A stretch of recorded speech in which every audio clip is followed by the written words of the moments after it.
So parents, I'd like to welcome you today to my brief talk about reading comprehension. So many parents say to me, my children are reading, but they're not comprehending.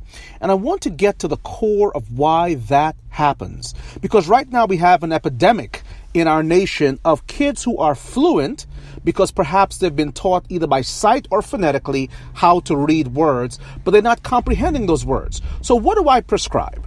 Well, as a minister of education, and on this education station called ScholarSkills, I'm going to prescribe one remedy at a time. And here's my first remedy. Read to your children. Let me say it again. Read to your children.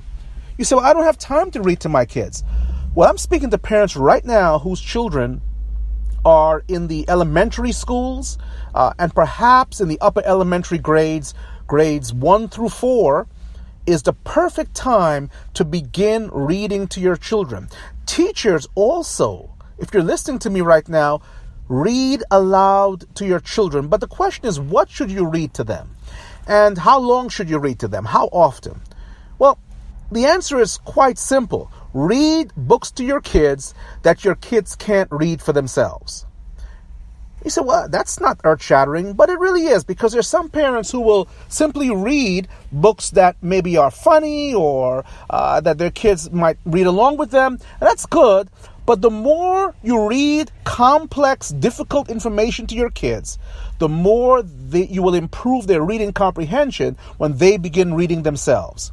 Why is this? Because their listening comprehension skills always exceed their reading comprehension skills. So kids who are in the early grades, I say grades K through 4, let's say, they're capable of understanding a lot more from oral transmission when you're reading to them than they are for when they read themselves. Their reading skills and interpretational skills and vocabulary skills and grammar skills have not yet caught up with their ability to parse information when they listen to it.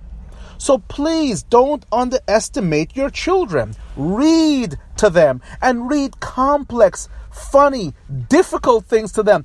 Hey, read exciting books to them. Read The Hobbit to them. Read, most of all, the Bible to them. I love reading the Bible to children, not because it's a quote-unquote book of religion, but because it is brilliant writing, it is dramatic writing, and yes, it is God's writing, and it brings wisdom right into their hearts. Oh, you're just saying that because you're a pastor? No, I'm saying that because it's true. If you look back in American history, every educated person in the 17th, 18th, and 19th centuries cut their teeth on the Bible. That's how they learn to read. Now, of course, there are some exceptions to the rule, but by and large, the Bible was the early textbook. And that's why when kids started to read phonetically, their comprehension would surpass those of children today by miles. Because you had kindergartners who were able to read difficult texts because they had been read to by their parents for quite some time. So read to your parents. Read to your kids. That's remedy 1. Don't abandon your children's education to their teachers. Read to them and read with them. And read things that get them excited about reading, but read at high levels. Read great literature, not the dumbed down things that we have today. Read the good book and other good books. I'm Reverend Vieira. Thanks for joining me today on the education station for reading comprehension, ScholarSkills.